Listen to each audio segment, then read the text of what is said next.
Well, hello, everybody, and welcome to the Tapestry of Connection. I'm your host, Gena Frances, and today I am thrilled to have Psychic Nathe with me. Nathe is at the Third Wish, and he is an amazing psychic. I'll tell you a little bit about how I found Nathe. I was starting to really get deep into my studies of tarot and psychic work. And so I started watching people on YouTube that really I could learn from, so I could see how they did readings and compare and contrast different ways of going about readings. And Nathe really stood out to me because Nathe has a way of being kind and gentle and approachable, but also very authoritative and very knowledgeable and very intelligent in his delivery. And so I just really gravitated towards him and started watching his channel. And then, Nathe, you and I hooked up for a reading. I actually booked you for a reading, and it was incredible. And so when I Thank you. started the podcast, I made sure I wanted to bring Nathe on because I want everybody to get to know Nathe because I think he's incredible. So welcome, Nathe. Thank you so much. That's a very, very nice and amazing introduction. I have to live up to the hype now. Oh, I don't have any doubt you will. So I start usually, Nathe, by asking what exactly led you to being psychic, or were you always psychic? Actually, when I remember my first interaction with the esoteric world was when I was 9, 10 years old. And I was then already very fascinated, but from the cartomancy standpoint, I was reading the playing cards. I had playing cards as a child, and I was using them to read through the symbols of the playing cards, and intuitively, without really realizing that there was such thing as being a psychic. I would definitely have never called me this way. But I remember having a book. I still have the book, and I would flip the page and say, okay, these cards could mean this card could mean that. And I would get involved into friends and family and just using this as kind of a, not an entertainment, but with seriousness, understanding that it was fun. I still consider that there's an element of fun, even though we deal with people's situation issues. But it was serious at the same time. We were dealing with something much deeper, and so that really was the starting point before I kind of grew my abilities and skills through the years and got a few direct messages, strong intuition, developing just the intuition abilities just on my own, and understanding how the intuition and the tools work hand in hand together throughout my whole life. But the starting point was really reading the playing cards. And so when you say playing cards, do you mean the traditional ones or like you had a tarot deck? I still have those with me today on my desk, and I still use them. Did you have a supportive system, or did people just think, you're playing a game and didn't pay much attention? It was interesting because my mom had a strong intuition herself with no tools. My dad, I don't remember him having strong intuition, but I remember him going to psychics. Mm-hmm. Which I think back in the days, we're looking at, 40 years ago, was very unusual for men to, it's still unusual today. So, I mean, which is kind of maybe something we talk about because it was, and it's still very unusual. And I remember waiting for him to come back home and say, what did the reader say? What did they see in the cards, et cetera, et cetera. So it was already quite open in my family. And so I didn't feel like they were pushing me, but I didn't feel that they were against it either. And you grew up in Europe, right? You're in Portugal now. Did you grow up? I grew up in France, but I live right now in Portugal, but I grew up in France. I moved to the United States in my younger days. I'm French American. I lived over 20 years in the US. I'm back in Europe now. And basically kind of have a little bit of both the European and the American practice, which I think it's kind of also an interesting topic. I think this activity is not quite seen the same, and so it's a cultural aspect to it. There are far less men that come for readings. There are many women of all different backgrounds and everything, but usually there are very few men that gravitate towards this work. And so what do you think, what is your insight on that? And it's a fact. I have done over 20,000 readings in the last 5 years. So that's a very large sample size statistically. And I would say that men would represent approximately 5%. So it's very small, very small. I feel that I don't have a a theory, so to speak. I have some assumptions. I feel that historically, culturally, women are more in tune with their emotions. Women are more willing to accept that they don't know everything, where men, I think the pressure culturally, socially is you need to have all the answers. And so the vulnerability aspect, I think, plays a lot of a role where, it is maybe harder for a man to say, I'm scared, I don't have the answers, I'm worried, I would like to know. Where for a woman, I think it's not as intimidating to say that, because going to a psychic, there's a form of vulnerability. In a certain way, you are, there to discover parts of your life where you are more vulnerable. And I think, generally speaking, men don't like that.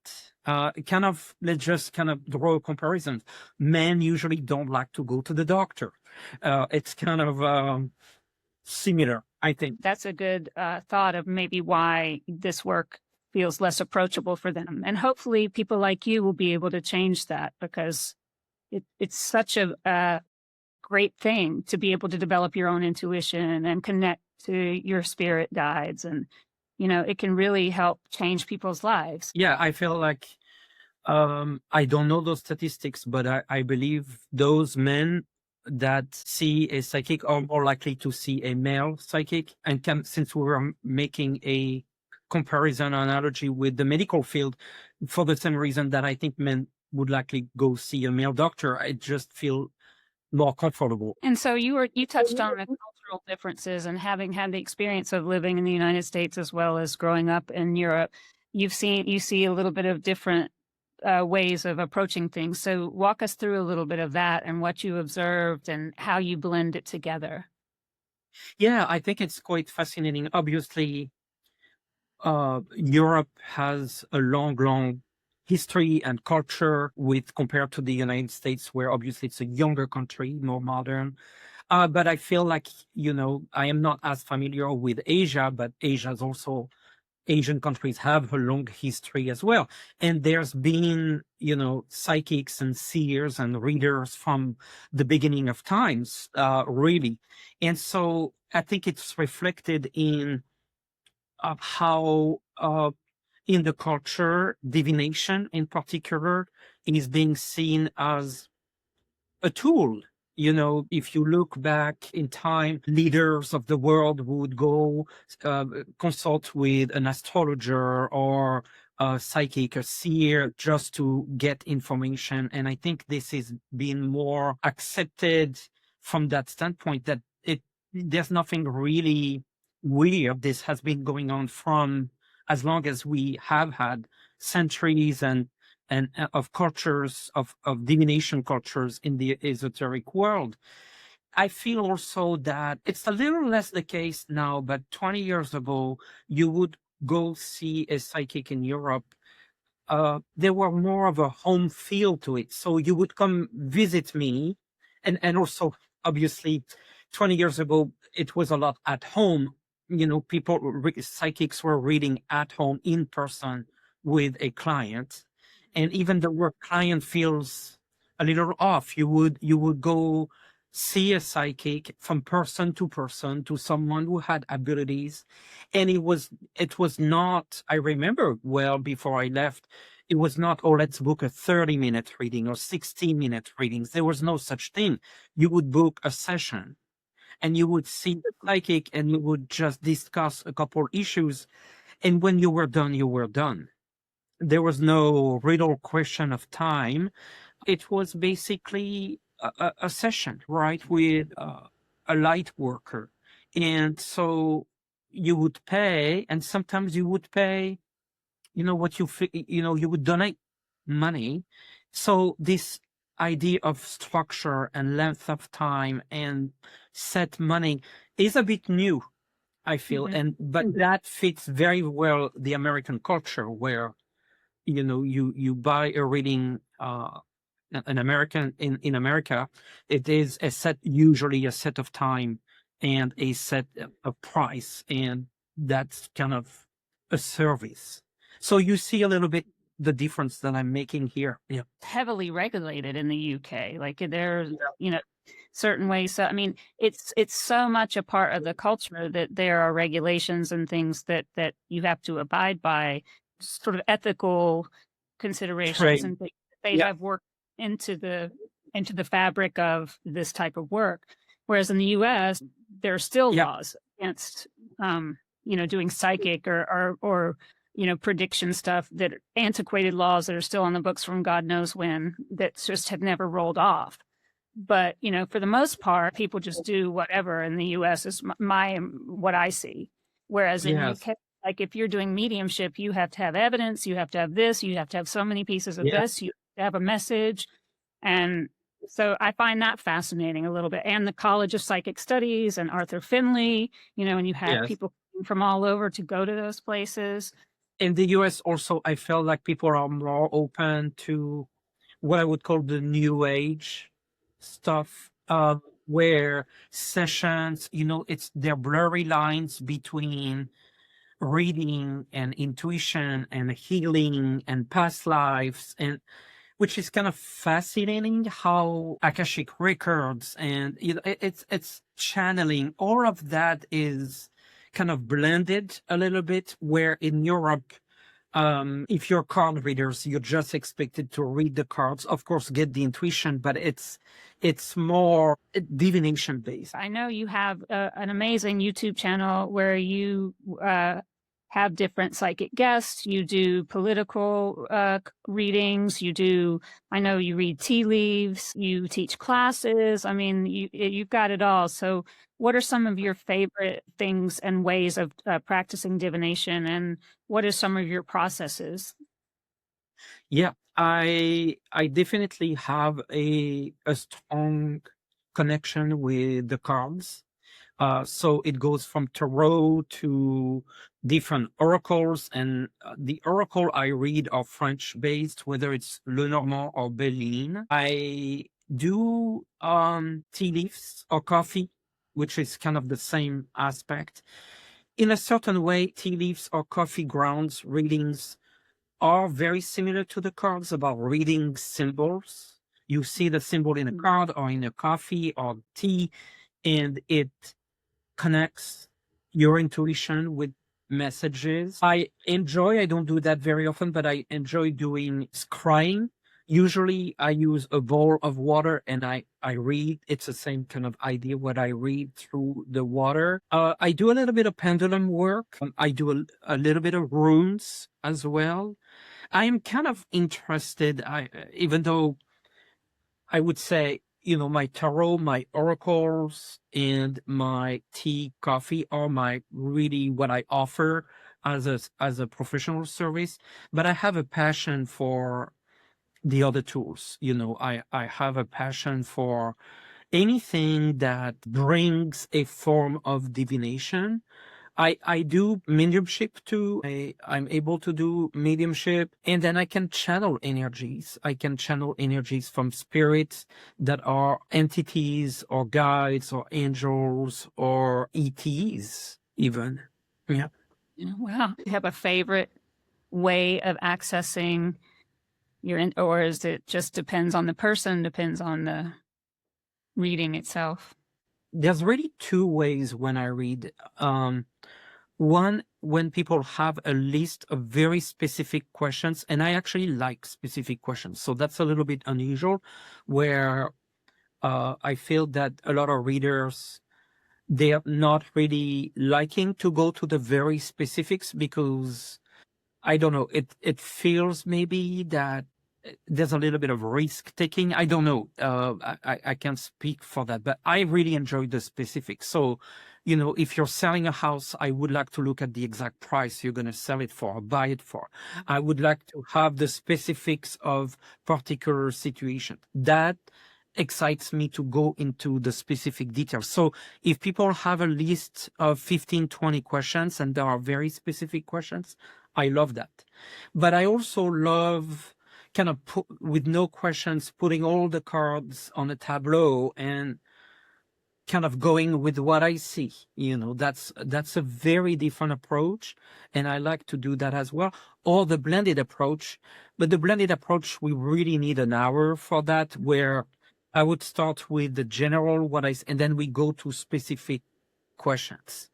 I find, dealing with a brand new client, that I think this is true for any psychic. It's very important with a new person that you're talking to, that you bring quickly an element or two that will validate your abilities, because we have to build trust.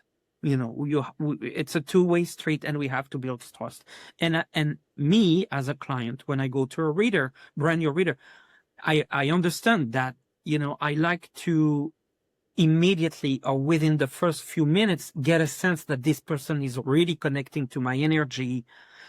And so I think that's what I try to do, because I try to put myself as a client wanting to have that confirmation. So it's important for me to quickly find a couple elements that they will connect with, because once we build that trust, the energy relaxes, the trust is built. And if the energy is there, the flow is there, then it's going to be easier for me to access someone's information, as opposed to them being a little bit like this, on the edge of their seat. Who is this person? Are they fake? Are they, are they just going to talk, but I'm not going to learn anything? I want to bring that confidence and trust so that we can quickly move to their questions and give them the information that they need. There are times when you have someone that comes in, and it's not, I don't know that it's necessarily that they're trying to test you or whatever, but they just may be a little more comfortable with the process. And so that skepticism element that comes in, trying to tackle that, like you're saying, by giving a few things will help the reading go so much better, because I think we've all had people, that either their energy was closed off or things that they didn't really want to be accessed. And then you try to wonder, why are they calling me if they don't really want to delve into it? I feel like actually the number of people that come in that really come to test you is very minimal, very, very minimal. But a large majority of new clients, there's a fair amount of skepticism, and I don't blame them. I really don't blame them. I would feel the same way. And I do have the way that sometimes this comes through is, we start the reading and I say, what would you like to know? Is there any direction or themes? Mm-hmm. And quite a few times I have people said, no, I really don't have any questions. And so they booked a reading and they're saying that they don't have questions. That, I think, for me as a reader is very difficult, because I want to help them. That, I think, it's the bottom line. And so I can sense that either there is fear, there is skepticism.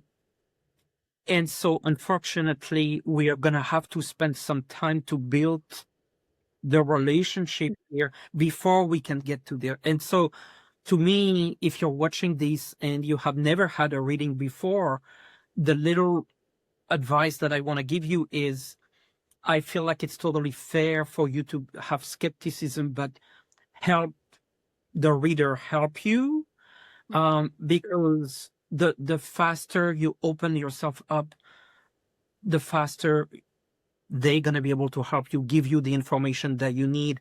And so you get the best out of your session.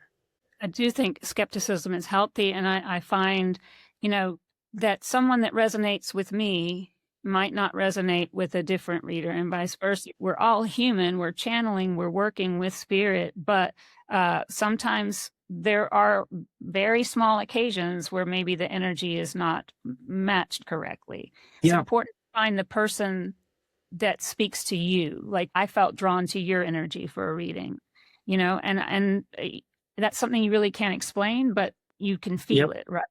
You can feel, oh, I think I resonate with that person.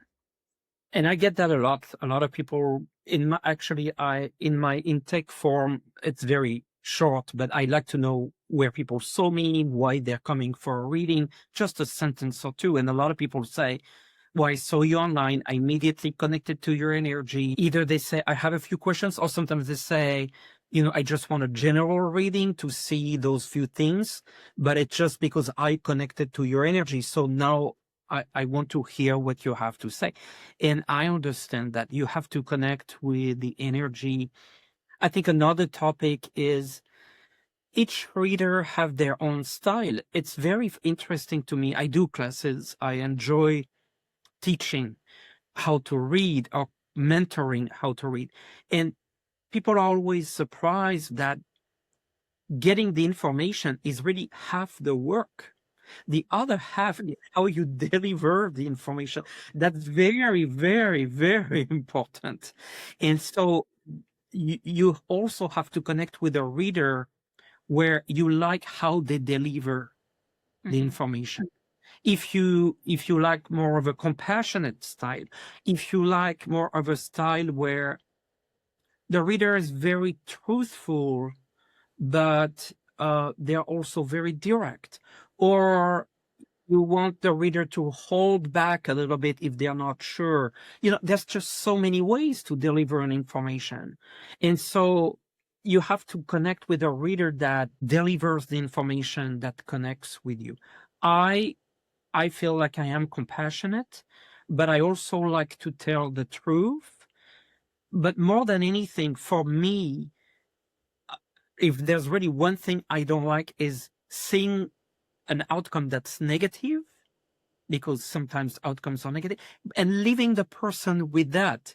So no, you're not going to get the job. No, this relationship is not going to work.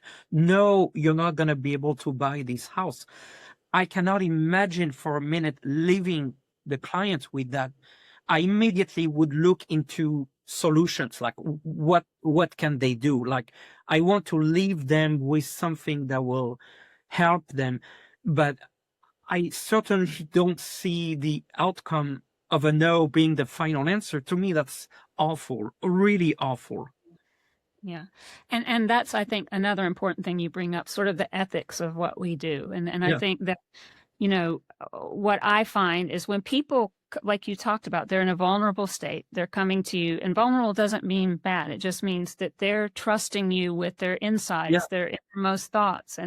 And so that is a strong ethical responsibility that you have because they're trusting you, right? And so, and when I've noticed the more that I do this, that people really take what you say, like, sometimes as gospel. I mean, like, it's like, and it's like, you told me X, Y, and Z, and then it didn't happen till X, Y, or they'll be like, oh, you told me this was going to happen, so I need to do all of these things, to make that happen. And that's what I try to avoid, is like, I tell everybody it's a moment in time. We're reading the energy that is right now. And if nothing changes, this is the outcome that's going to happen, if things keep going the way they're going. But I really try to stress to people, it's guidance, and this is what we see at the time. But like you, when I see something and somebody's asked me if they're going to get a divorce, there are times where it's very clear in the cards that they're going to get a divorce,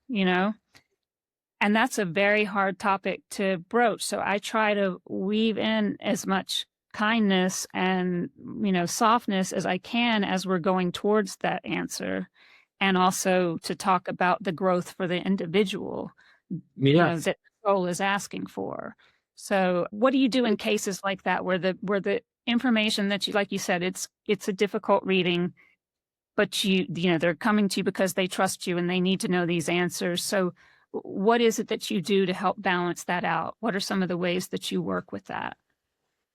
Well, first of all, I think it's as much as we readers, we speak, we also need to listen.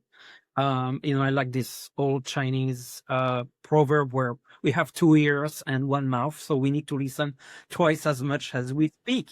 If I see something negative, like a divorce in your example, I would definitely get a sense of hints of how they feel about the divorce, because it could be a positive outcome for them. We don't know. And so I I would try to gather a little bit of energy, of verbal, nonverbal, to understand how they feel with the outcome that I'm about to deliver. And if I feel like this is very, very negative and sensitive, then I would just try to deliver the message as gently as I can. But it's also, I feel like you also get the feedback from the client. I have clients that I come here for a brutally honest answer. I understand that you might have a compassionate style, but let's save time here. Is it a divorce? Yes or no? Well, okay. Mhm. Then you Yeah. you adjust to what you've been asked, right? I think another thing that I wanted to bring, which to me, like I think equally or even more important, I am a non-judgmental person. Not when I as a reader, I think as a person, I might be judgmental, but as a reader, I'm not judgmental. Like this is to me like the golden rule, even more than how to deliver. I had people talk to me about things that they've done that are. I had someone that, oh, like talking about vulnerability. I stole money. Will I be caught?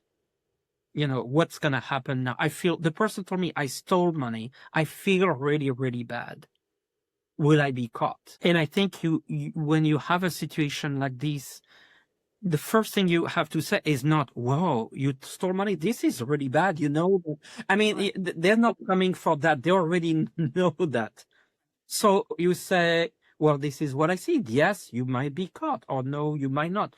But you have also to kind of work with them in terms of the legalities that are around this, the privacy. I appreciate that you're telling me in privacy, but you're at risk of legal consequences, and this is potentially a crime, and you have to remind them that the facts, but stating the facts is not a judgment, and you see where I'm making a difference. Yeah. Yeah, and I think that's important too to talk about because, for people who are skeptical or be like, I don't want people knowing about, that's another thing that people think because you're psychic, you're going to see Yeah. absolutely everything about them like you can see them without their clothes on, stuff like that, I'm joking, but like that you see their innermost self, and so there's a fear there of like, are you going to see what I don't want you to see? And what I would say is like, I know how I work before I do a reading. I meditate. I say, Spirit, help me to help this person the best way possible for their greatest and highest good. And it's a sacred responsibility. So for those that might be worried, Spirit's not going to do that to you as a client. They're going to show the reader what is needed to help you at the time. That's what I feel. And Yeah. I no more, no less. And I always tell the client that too. And that seems to sometimes put them at ease when you say that. And I don't know if that's been your experience, but Absolutely. I think you have to make a determination. Like I can remember situations where, for example, a woman comes and say, I want to know if my husband is cheating. mm-hmm. And as I pulled the cards, it actually appeared that yes, he was. And it appeared that herself was involved with someone else as well. The way that I approach this, I really go back to the question, and I would say that, yes, I do feel like there's a female energy. I feel like they've been seeing each other. But I would not necessarily go to the point of saying, oh, I can see everything. I see that that's not what they ask. More likely, it will come as a validation later where the person would say, as a matter of fact, I have also developed a connection. And, if you're a good reader, try to find a little element that can validate that. And I would say, yes, I actually saw that. And it looks that this person lives far away from you. And so they're like, wow, okay, that's part of what I was saying earlier. Bring the validation. It's not an ego thing like, oh, let me show you that good. Like I can tell you things you don't know, and let me showcase. It's because you want to build that trust. And so if you can see something that would also actually bring the trust, but also frankly, for you, the readers, give you the confidence that you're on the right track. You are seeing the right person, because maybe the person says, actually, no, we're not that far. We live in the same city. Okay, so there's something off here. Who is that person? Is it maybe a future person? You have to. You remember that we are detectives. Mm-hmm. And Yeah. we are archaeologists. I like to say like archaeologists, where the reason I say archaeologists is because when archaeologists work with ruins, they have to like remove the ground a little bit. And so they are not going with like a hammer because everything is so precious. You have to do the same thing. Just carefully read your cards and bring the information. Because you're not going to say, oh, yes, he's cheating. And oh, yes, it's not, that's not, you have to be very delicate. Yeah, and I find that in the beginning I would do sort of the psychic the lines. It's not telephone anymore. Well, it is, but it's through the internet. But I would find that pressure for me was too much, because oftentimes people wouldn't have much time for the call, and then they'll ask a question like that. And then it's like, I've got 5 minutes, to build a relationship with you, Yeah. to gain your trust, to deliver this message, to not leave you, like you said, with some horrible bombshell before. And that was too much pressure for me. So that wasn't for me to do that way. But it's both beautiful, and it's like, it's a very sacred responsibility. So I think people really need to know that those of us that do this work, we want to help you. We want to, provide you answers. And we also, want to help with healing, right?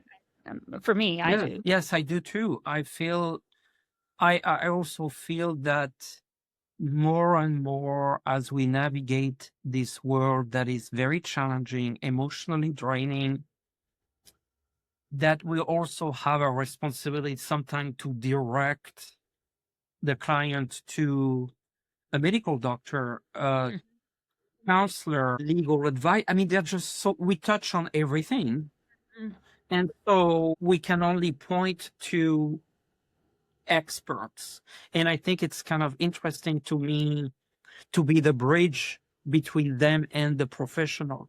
Like I don't mind going into a little bit of a legal question, and I would say, well, it looks like the other party, you know, is about to bring this up and bring this up, and it feels like they're ready to settle, or they're ready to, so they can actually use that information, go to a lawyer, and it gives them additional information to work on a court case. Why not? Even a doctor, I feel like, I see the moon, for example, I work with symbol. To me, at the moon, it would be cycles, would be hormones. So maybe you can point your doctor to that direction. I'm not a doctor, but I might have an intuition that can help your doctor. And I've gotten that. I do a lot of Reiki, and a lot of times when I'm doing Reiki, I can sense, or I'll be given some message about an illness or something. But I'm very clear, I am not a doctor, but I will provide that information. I'm picking up something, Yeah.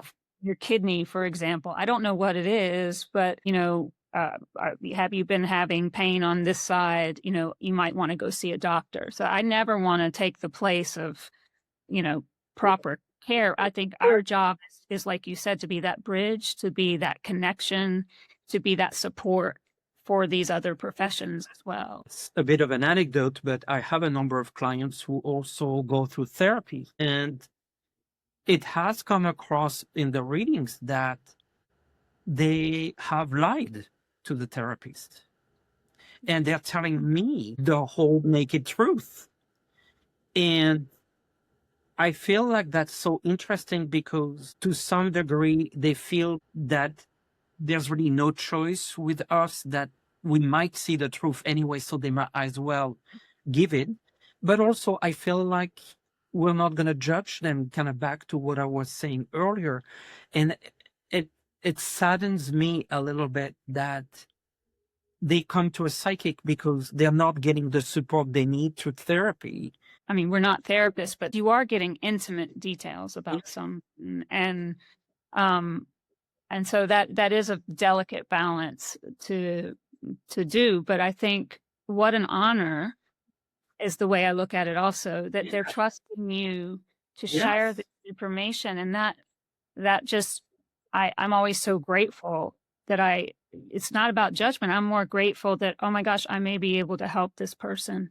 They're opening up and they're obviously in pain and they're obviously, they need help. And thank you, Spirit, for letting me be the channel for you, because it's not me. It's an honor. It's also giving them information that they can take away home and think. I prefer than when the readings are recorded, because I think this is very important. And I think that's kind of we talk about red flags and green flags. To me, that is a green flag, that the reader lets you record the reading. I really have no problem. Actually, I encourage you to record the reading.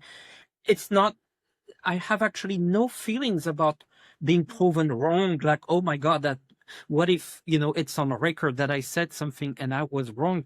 Yes, it can very well happen. I'm sure it does happen. But compare that to the ability for the client to take the time to re-listen to the reading again. Mm-hmm. I am willing to take that risk because I trust what I see. I'm not going to be 100%, but I feel like I have more to gain, even from a service perspective, because I want the client to see that what I shared ended up being right. So then they come back. And I would never go to a reader that would tell me no. If someone told me no, that I couldn't record the reading, I would be like, well, okay, bye, because there's a red flag to me. Yeah. When we talk about having that trust with the client, if they're there and they're like this and you're getting a symbol and you're trying to talk to them about what that symbol means, sometimes what we get is going to be obvious to them, but not obvious to us. Right? Yeah. So, and so that's one thing I would say also, that it's really cool when you get a symbol and you're kind of working through it, but it is helpful when the person, when you say, well, I'm getting this and I'm not really certain what this means, but I'm really glad when they say, oh, that means such and such, and then the reading just gets that much richer, right? Absolutely.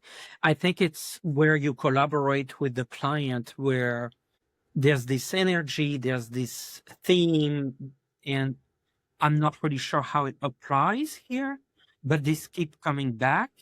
And so I feel that I have no problem opening up to the client and say, how does that, why am I seeing this? How do you interpret this? And sometimes they say, I don't really understand it. And then maybe they understand it later, or a sense of, yes, because there's also this layer and I didn't tell you originally about this particular layer, but that's also an aspect of what's going on here. Yeah, and then sometimes I find, especially in mediumship readings, that because you're wanting to provide specific evidence for the person, and so sometimes you'll say, give me something so specific that they'll know that it's you, And just an anecdote, I'm sure you have, I love to hear some of yours, that I had a reading the other week where I wanted something very specific from this person. I'd given them other things, but they, and they thought it was this person. And this person showed me, I mean, not all their body parts, but just kept showing me them taking their clothes off and getting in the water, like skinny dipping, just kept showing me skinny dipping. And I was like, I don't want to say that, like what? And then the spirit said, no, you need to say what I'm giving you. And I did. And the person laughed because that was like an annual thing they did together. It was Oh, like, wow. Right, they would yes. normally go and do this event where everybody went into the water naked. It gives them the confidence that they really are connecting to their loved one. So I'd be curious to hear if you had experiences that are wild or wacky in your readings like that. I can think of two that just come to mind. One was, it was also a mediumship. The person was showing me that so we were talking about the person on the other side's job, and they were showing me that they were out of school. So the logic would be that they're a teacher, but they were very clear. I don't really remember. It was more of a feel, almost like screaming, but I'm not a teacher. But I'm not a but they kept telling me that they worked out of school. So I just delivered the message, said that they worked out of school, but they were not a teacher. And it was true. Like, they basically work in the administration of the school, but not a teacher. And the best way that they could show me that they were working at the school, but they were very particular in their messaging to me that they were not a teacher, which, if they didn't give me that information and show me working at a school where I would likely have said teacher, I thought that was very kind of the person on the other side to give me this information, because then, of course, it validated. There was also a very strange situation where it was a woman with her husband on the other side.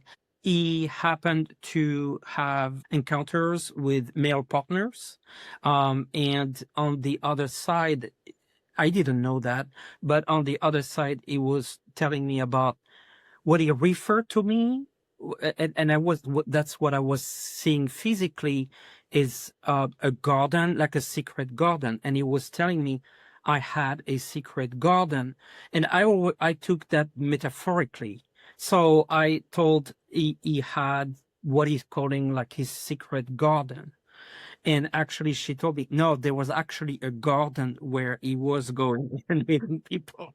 And so I really didn't know that. And it was actually secret. So it's just completely crazy, you know. I had one the other week that's also interesting, where I was doing a Reiki session and I felt pain like in my palm, like really strong in my left hand. And it was really strong. And I heard, arthritis or whatever. And then I just kept hearing, but it may not be that hand. It may not be your left hand. It may not be the left hand. And so when I was debriefing with the lady, I said, I feel like you have this pain and it's maybe arthritis. I felt it in my left hand, but I'm not sure. That's when she said, no, it's my right. So it's interesting how spirit will, They you know, help. They they help. help. And so we're in a very charged time in the world. So do you find that because of that, more people are waking up to this work, waking up to being connected to this work, or needing the readings more? I mean, it feels like there's some kind of awakening or thinning of the veil that is happening, where this is a much more comfortable place to be than ever before. Do you find that? I feel so. I feel like definitely the topic of spirituality and connection with the esoteric world is more present than it used to be. I think I have never done it, but I would expect, like, if you do on a Google search with the word psychic or readings, or I think it's on the up and up, I would bet that it's on the up and up. It's fascinating to me because this is happening at the same time that the science itself is also moving forward like it's always been. One school of thought could be, well, the more the science comes through and brings discoveries, we're going to be able to explain more things. Because I feel like at some point, science and spirituality will get closer and closer and closer. In other words, like I do expect, I don't know if this is going to be in our lifetime, but the process of doing a reading, I think will be scientifically explained. They're accessing this particular wavelength. At that wavelength, you can access information. So I think it can be explained, quantum physics and all of this. We just don't have the explanation. So I feel like this is, to me, yes, we are going through a thinning of the veil, an opening, and the science will prove more and more. I feel that it's a prediction that I made that I feel so strongly about, that AI will bring a language that will help us communicate with our pets, and we will do mediumship via AI. Oh yeah, AI is a whole nother interesting. I open Pandora's box here. It's interesting the times we're living through, because I sometimes say to people, I wonder if this is what it was like, when the first airplane or the first car, like it's so groundbreaking and earth shattering. I mean, I feel like that's where we are now with that, and it's I don't know what we'll see in our lifetime, but it's going to be a wild ride. That's for sure. I also wanted to ask you. You touched on sort of your channeling work, and you talked about channeling, guides and even extraterrestrials. So there may be some people listening that are very interested in, what's out there. So are there any insights that you've gained or anything you would want to share about life elsewhere? I've been really fascinated lately by the 3I Atlas comet, because I always, from the very beginning that we talked about it, I felt like it had a conscious. And so because it had a conscious energy, it was easy to tap into and get messages. And so I've done that on my YouTube channel. And I feel that this is really, really interesting to see the messages and the energies from entities that are not non-human, non-human intelligence. We are facing a number of wars right now. I really feel that the ETs or UAPs, UFOs are monitoring what's happening here. They're observing. And I feel like would something really significant, like a nuclear strike or something, like they would intervene. I really got the impression, the confidence, the information that they would intervene. I hope you're right, because people, when people get in fear and they get in anger and they get in that lower vibrational energy, it can snowball, and it can get more and more people to access those feelings. So I feel like part of our work is helping people, raise the vibration and go to the other place, so we can snowball love and snowball happiness and snowball acceptance. What would be sort of your guidance to someone that is kind of unsure and afraid of what's happening in our world right now? What are some things they can do to maybe calm themselves? Are there tips that you would have to help them? What I tell people is, I feel like you have to leave what I call in the two circles. There's the first circle around you, which has to deal with your personal life, your relationship, your finances, your home, your health, your family, your friends, and on and on and on. It starts with that's that first cycle. And then there's also the collective cycle, all of us here and what's happening in our city, in our country, in the world, in the galaxy, etc., etc. I really feel like you need to be balanced on both sides. What I mean by that is, you cannot just focus on me and my life and my job, because if you forget about that other circle, this circle, what's happening there will influence what's happening at some point in your personal life. But you cannot just be too overwhelmed. I think this is kind of more this way by what's happening with the war, the politics, etc., because yes, I just said that it will impact your personal life, and I'm not diminishing that.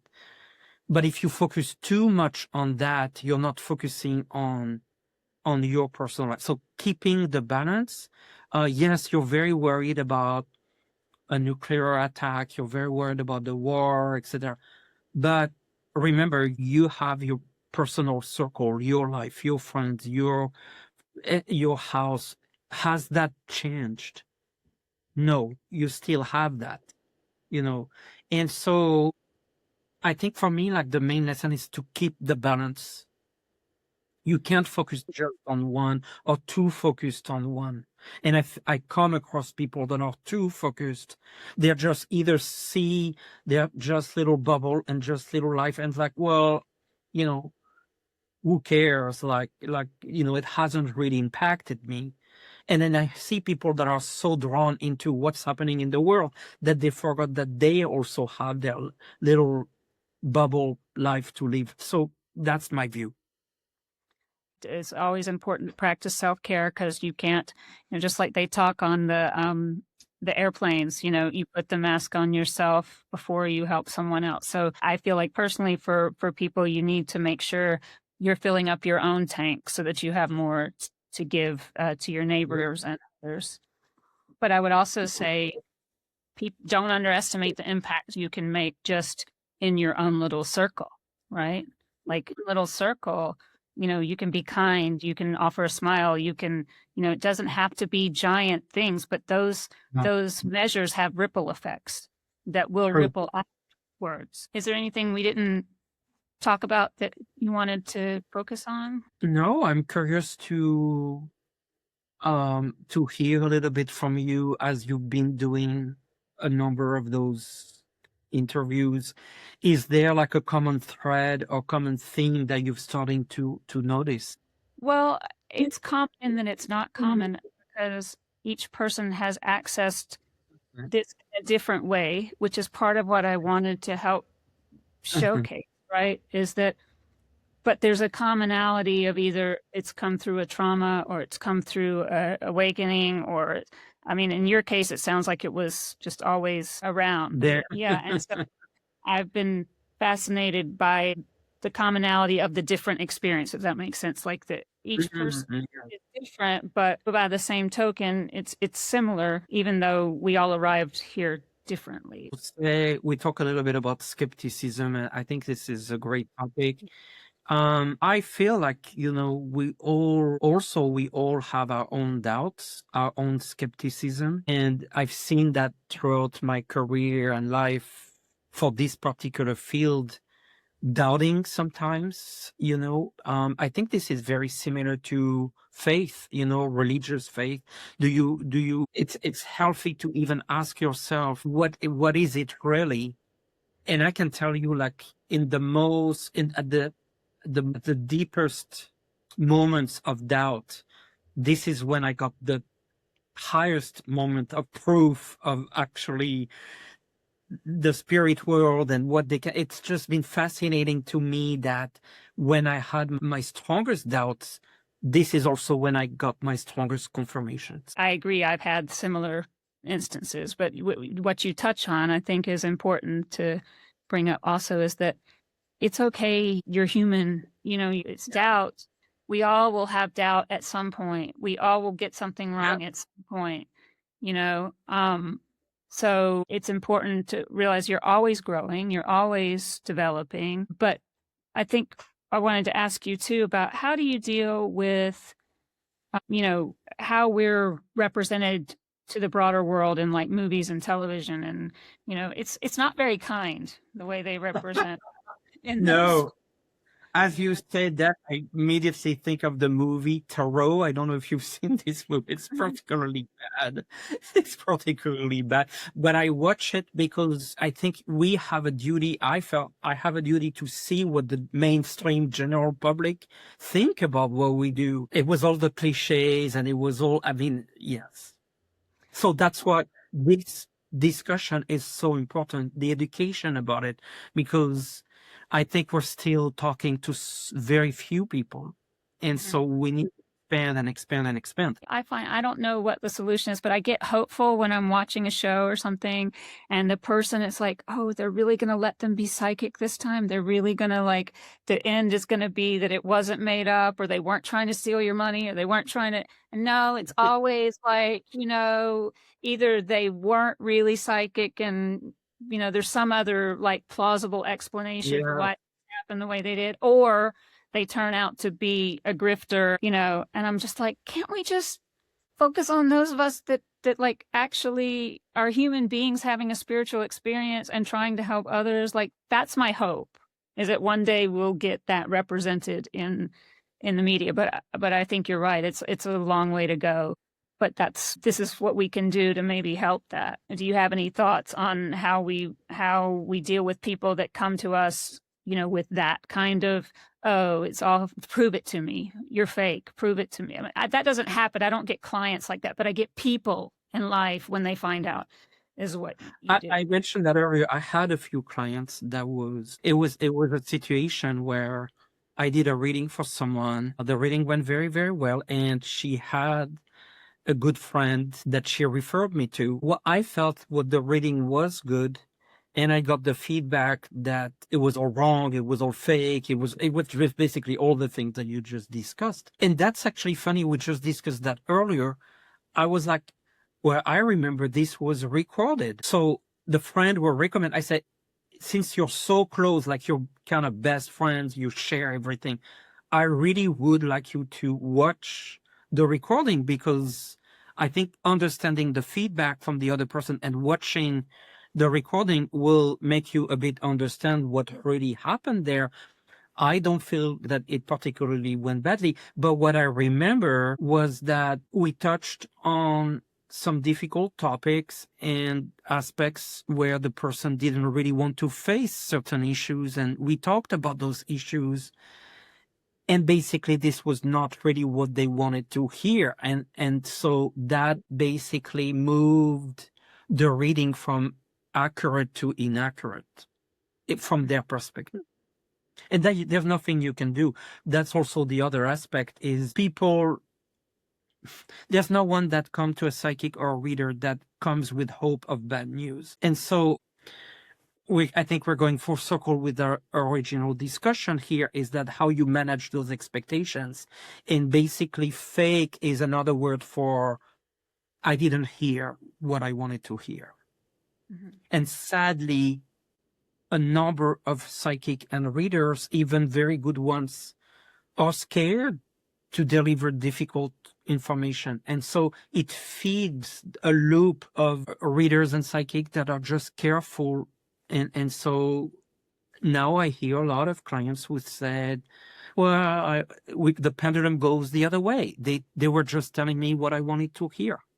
At first, I used to really feel awkward telling people that didn't know that I did this work in my community, that this is what I'm doing, because I used to worry about the judgment or being viewed like a crazy person, or like, because you know the looks, you know what I'm talking about when you say to somebody, they're either really fascinating and they want to know all about it, or they want to run away from you. Like I find there's no in between. It's like they're either like really into it and want to know, or they want to get out of there as fast as they can.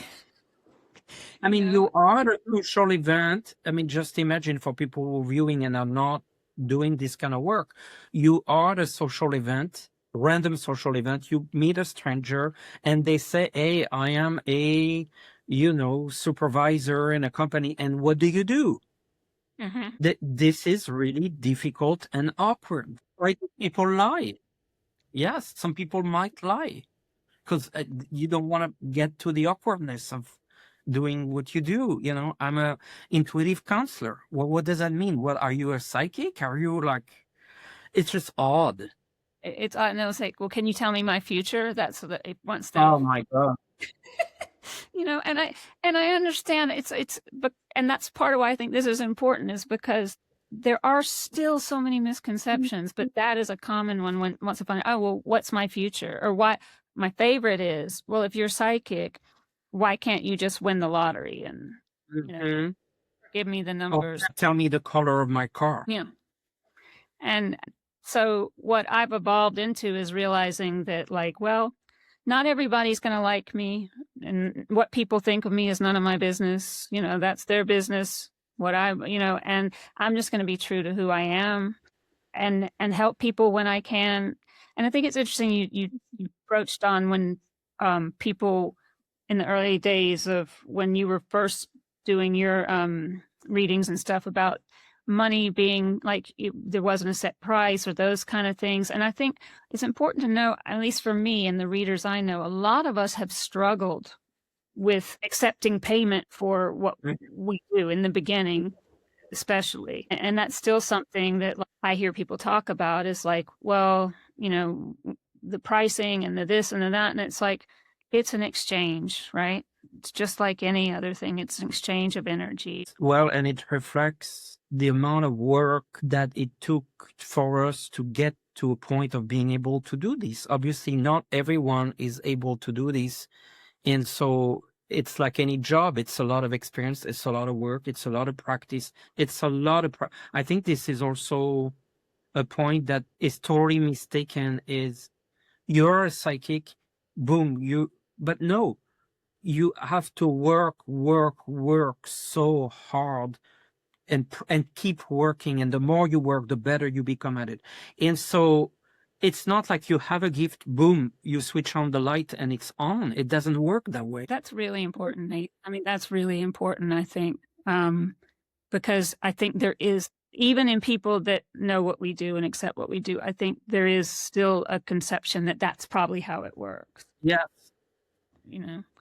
And that's why I'm careful when people say me, thank you for your gift. I appreciate when they say that, but it's, and they're not doing that. They're not saying that on purpose.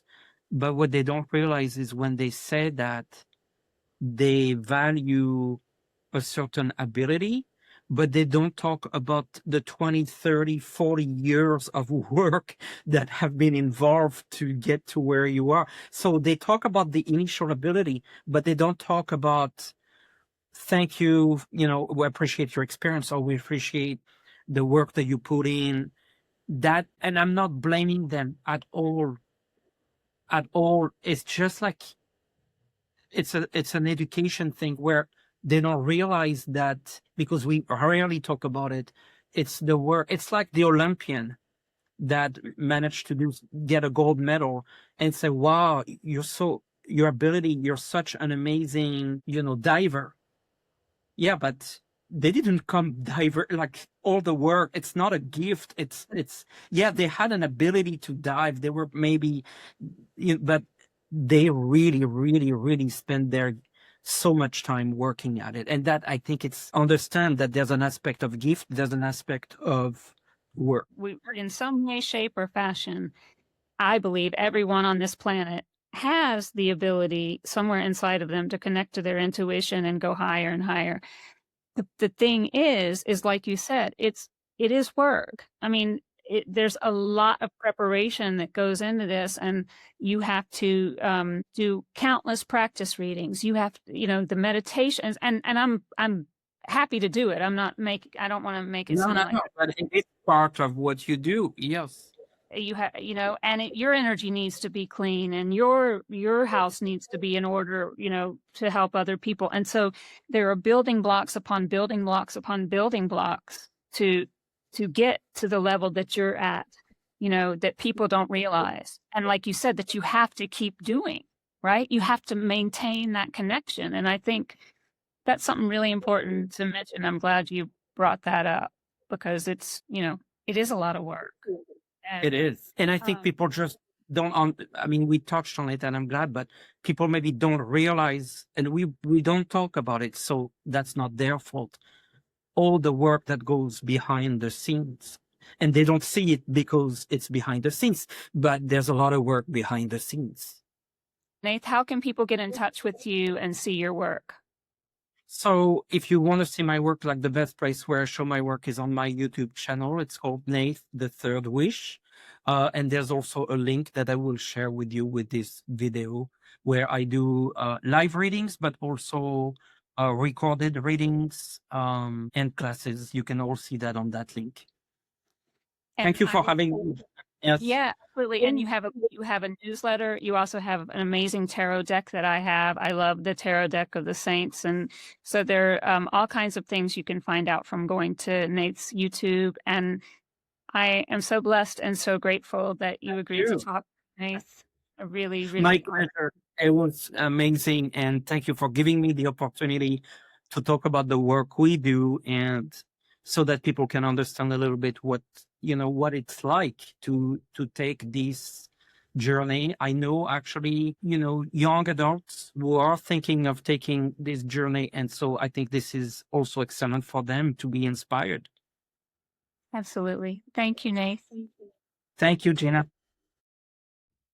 Thanks so much for being with us. And if you can, drop a like, follow, or share this podcast. If you need to get in touch with me, you can do so at spirituallightwisdom.com. Remember, we're all connected, and these are just some of the stories that weave us together. For the Tapestry of Connection, I'm Gena Frances. Until next time.